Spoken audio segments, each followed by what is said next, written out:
All right, great. We're real Zoom pros at this point. Great, I'll try to catch us up a little bit in time here. But I just want to start out by acknowledging what an important time this is to be thinking about the role that connectedness and specifically information technology is playing as sort of a just an access point for all of us. We've really been thinking a lot about connectivity and access and the role that digital information is playing right now as kind of a critical learning tool and workforce tool, and just thinking about the inequitable access that we all sort of still have to technology. So just want to acknowledge up front that sort of the privilege that we have to sit here on this call and be part of this work and continuing to move it forward. And I'm so energized by the presentations I've already heard and the chance to participate and be part of this collaboration, because I think there's a lot of work we can do to lay the track and to build these connected technology platforms so that when we are back in a world where we can be connected to the physical environment in something that looks more like our regular way, if not totally back to normal, we'll just be in a better place to understand, have better situational awareness about that, and also just be able to sort of interact with our environment in smarter and more effective ways. So I'm really excited about that. I'm so grateful to be here. And I'm thrilled that so many of our partners are on this call today. So current, just to give you a bit of an overview, we are, hang on one second. We are Chicago and Illinois' water innovation hub or water cluster. So our mission is really focused on the economy in Illinois and thinking about how we can grow a water-based economy in our region that also helps us drive solutions to the world's water challenges. So we're thinking a lot about what we kind of call our backyard issues. These are our freshwater, Great Lakes and rivers, the Mississippi watershed. We're thinking a lot about the issues that are sort of unique to Chicago and to our region, but we also believe that Chicago and Illinois have a lot of really important building blocks that set us up to be generating solutions to the world's water challenges. We're a cross-sector connector, so we really work by convening stakeholders, many of them on the phone today or on the line today, and bringing them together to try to accelerate tech innovation in a number of different ways. And one of the ways we do that is through our technology pilots, which I'll talk more about in a second. But just to give you a snapshot of our blue economy, this is the way we broadly, it's kind of a working sketch, the way we think about breaking down the blue economy for our region. So we think a lot about the demand side, and of course everybody up on this top side of the diagram here, we know there's a lot of innovation coming from these places too. Certainly there's innovation coming out of our utilities and out of large food and beverage companies, out of consulting engineering, but in general, these are the folks that are sort of demanding. They're looking for innovative technology. They're looking to deploy it to make their businesses smarter and more effective. And on the bottom are our partners that we think of broadly as being on the supply side of innovative technology. So it's our university and research centers, entrepreneurs, technology innovators that have new solutions, the investors that really care a lot about that pipeline and deal flow of portfolio innovators, and the incubators that are kind of working to build solutions and scale those companies. And so this is the broad picture of stakeholders that we work with and try to convene. We try to understand what their needs are and how to solve them more effectively and efficiently. So when we think about the pillars of building an effective blue economy and water cluster, there are 5 right now that we think of as really critical.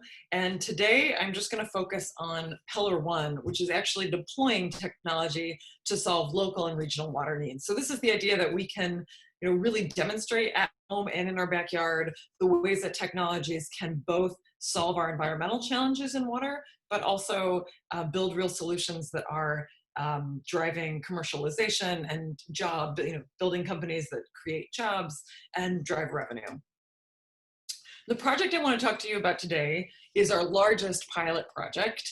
It's called H20NOW Chicago, and its long subtitle is the first near real-time water quality monitoring project in the US to measure microbial pollutants. So we have all those caveats because we are serious about being careful about detail and the way that we describe what the sort of innovations are in this work. So broadly, the problem that we're trying to solve, this is the picture of the Chicago River, probably not in April, given the length of the sleeves on these folks, but if any of you have ever kayaked on the Chicago River more than once, you'll know that conditions can change a lot from day to day. Our Chicago River is making real strides. The quality of the river in general is improving over time, but there are days that feel better and worse to be in the river, sort of depending on what's been going on in the environment, depending on rainfall, depending on the weather. All sorts of variables affect what kind of day it is to kayak in Chicago. So if you're a Chicagoan or have ever been to Chicago, you know that there's only so many great kayaking days that we get in the spring through the fall. So you really want to be able to take advantage of those. So in the world we have today, the best you could do if you really want to know if it's a great day to kayak is to go out into the water, take a sample, have that sample processed in a lab, and then 1 to 2 days later, you'll get the answer to your question, is today a great day to kayak?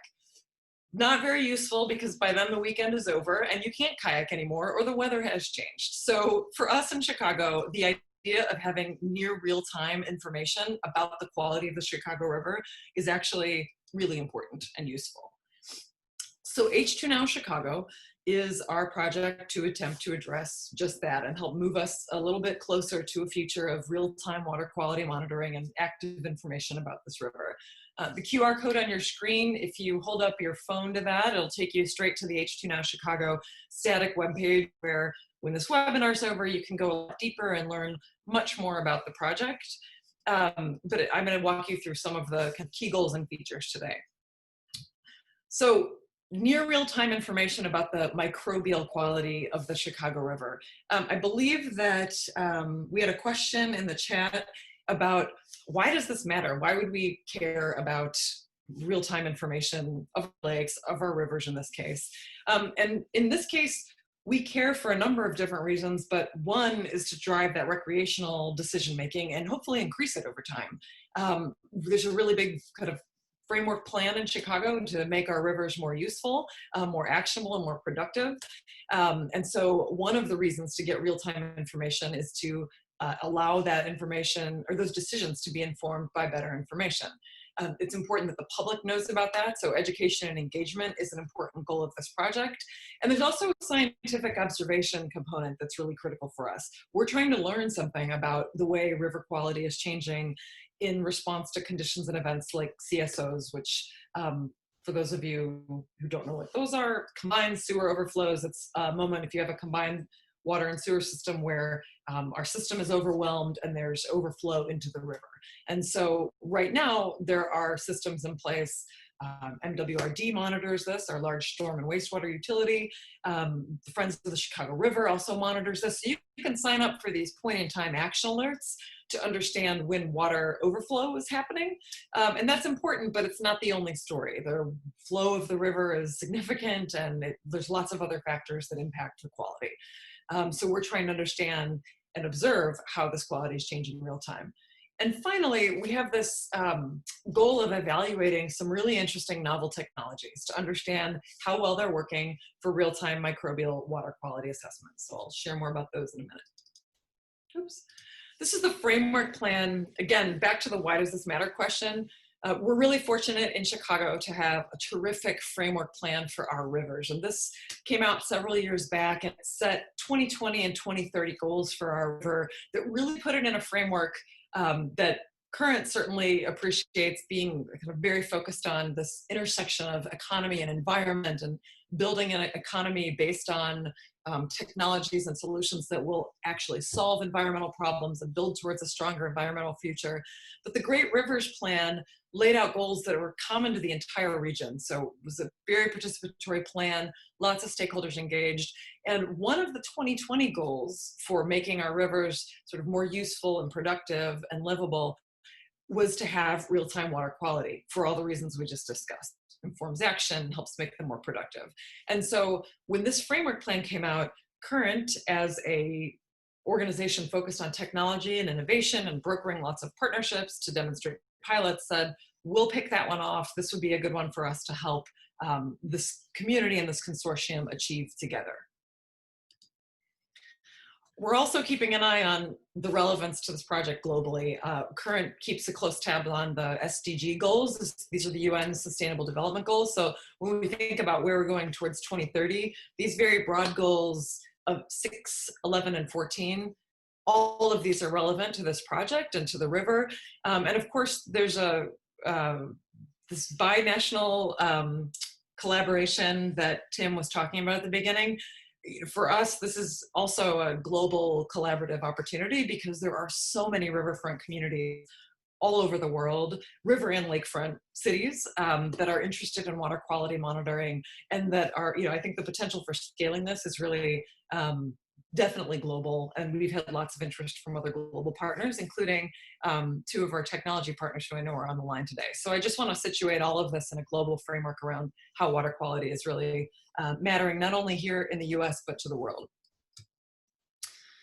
All right, so the specifics of our project, for those of you that know the Chicago River system well, we have 3 main branches that are important to kind of observe and track independently because the river quality and water quality fluctuates between them. So we have the main stem, that's the one that all the architecture cruises start from. It's the one that those kayakers run. It's the main stem that goes through the loop of Chicago. The north branch goes north, the south branch goes south.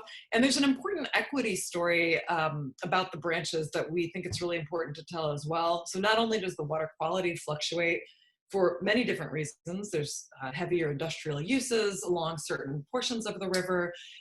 There's ecological reasons and engineering reasons that the river changes along its course.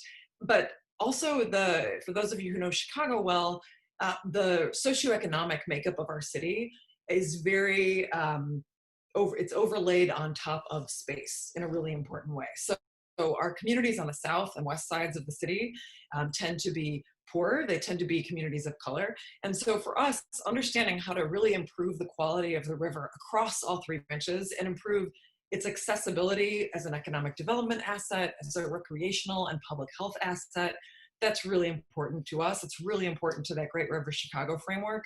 And so I just want to situate you. These large dots are extremely approximate locations where we have our water quality monitoring probes. And that's by design. We really want to be keeping tabs on the entire river system, or as close to an approximation of that as we can, for those important equity reasons.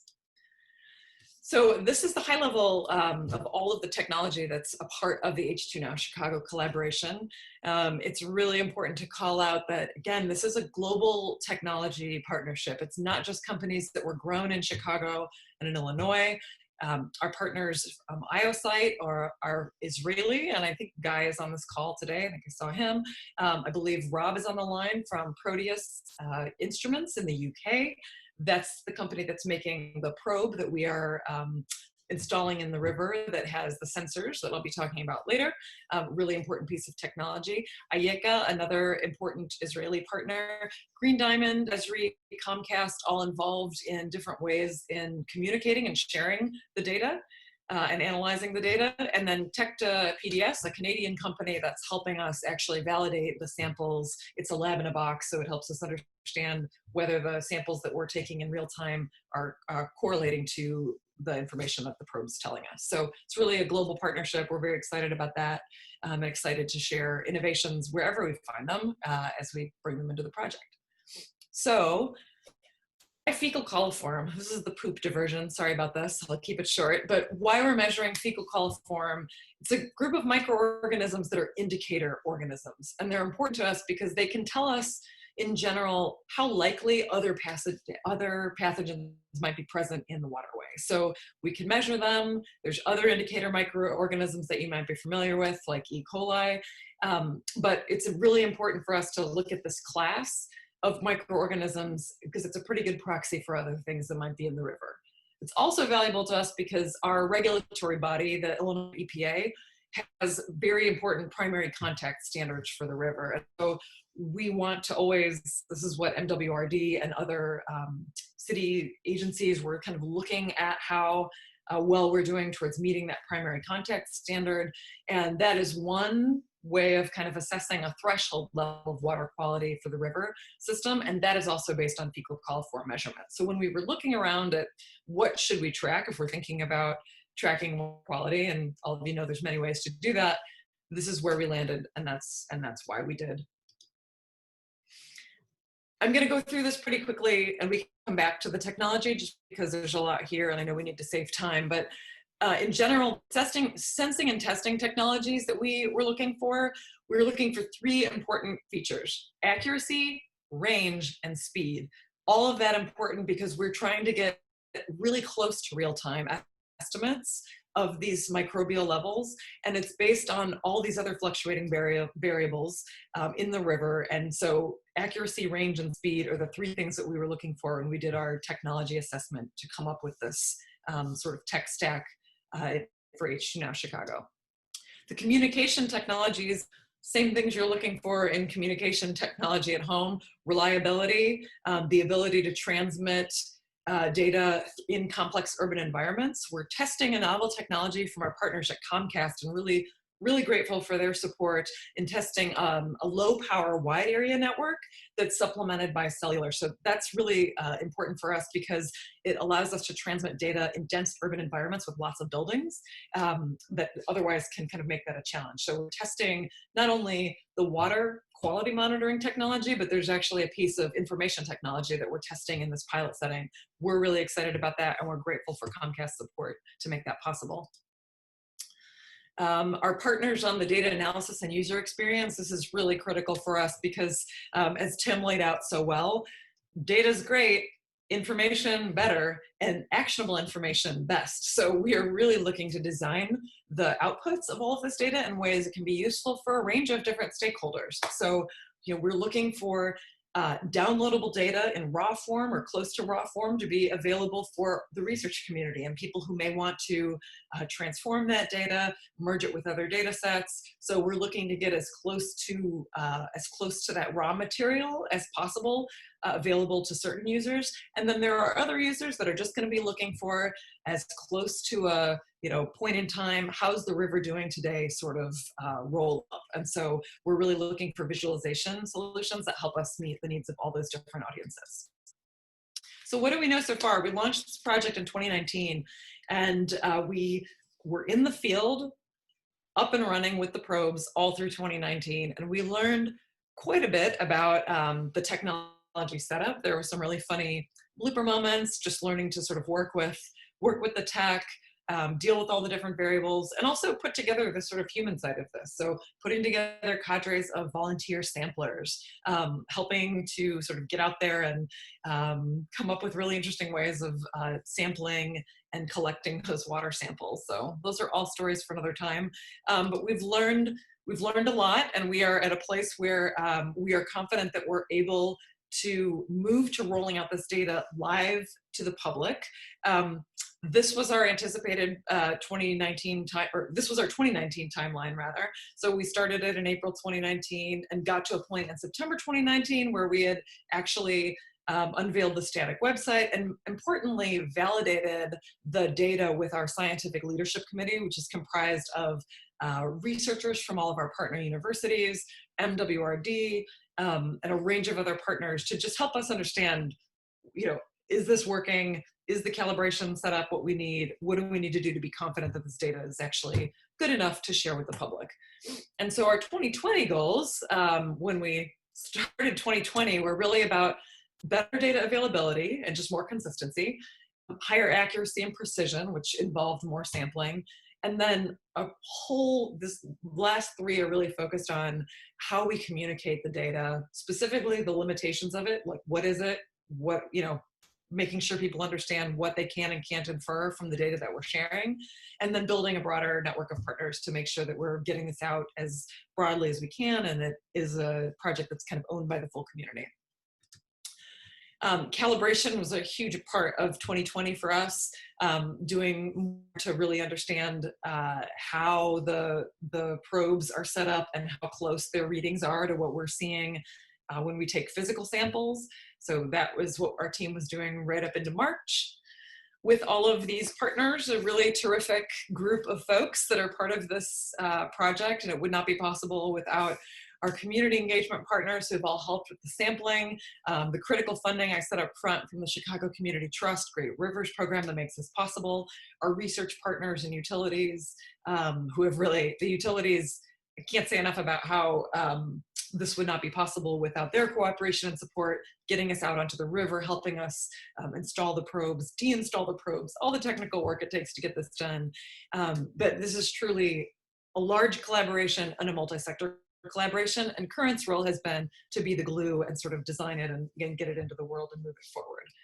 So speeding up, the real-time water quality monitoring indicators, this is a work in progress right now. These gauges that you see here are total placeholders, and we actually have an RFP on the street right now to do a visualization tool that will be a much better version of this, and also to do a refresh of the static website. So that, fortunately, that work can continue even in this remote world.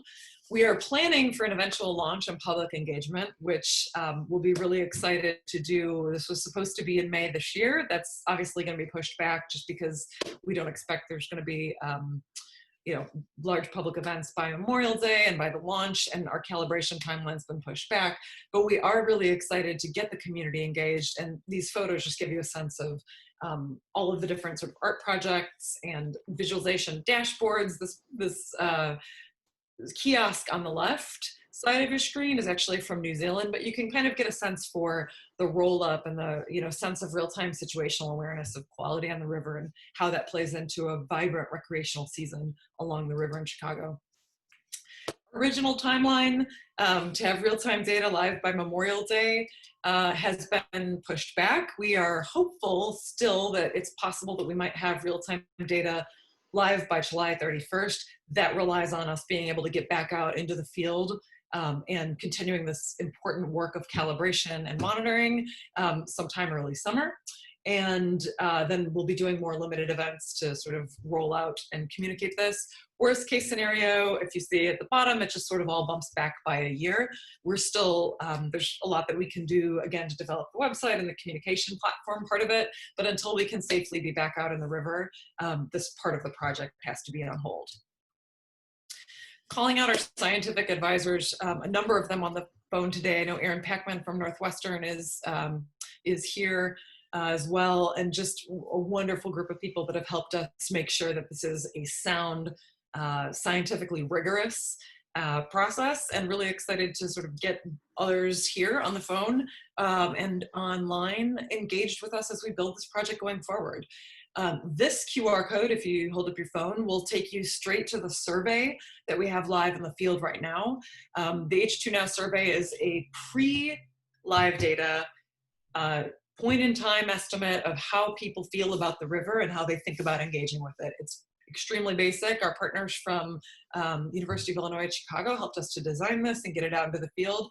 We're hoping to get up to 1,000 respondents so that when we are up and running and have that near real-time data live, we'll be able to actually do a post-survey of those same people to see how, if at all, and we hope it will, how their view of the river will change after they've gotten a sense of how river quality is changing in more real-time ways. So we're excited about that. It's an important piece of our evaluation framework. If you're based in Chicago, we would love you to be a volunteer. You can help collect water samples and survey community members. So there's lots of ways to get engaged if you're local. If you're not, you can also just help follow and promote the project. We're active on Twitter and LinkedIn. Also, we invite anyone to talk to us about joining the H20NOW Chicago Advisory Committee. So this is a way that we have engaged, again, our global network of partners. It's not all local. We've been engaging virtually with the advisory committee since before it was necessary to do so. So feel free, if we're excited to have Gloss and others be part of this as we think about how this river quality monitoring and our growing understanding of what it means to do this kind of monitoring in river environments could also be expanded to lake environments and other places. So we're really excited to explore all of those ways of working forward.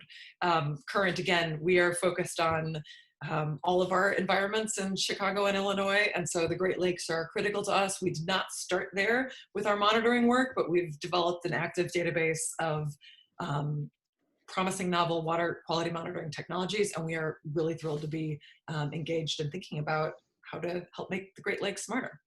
So I will take a few questions if we have time and end it there.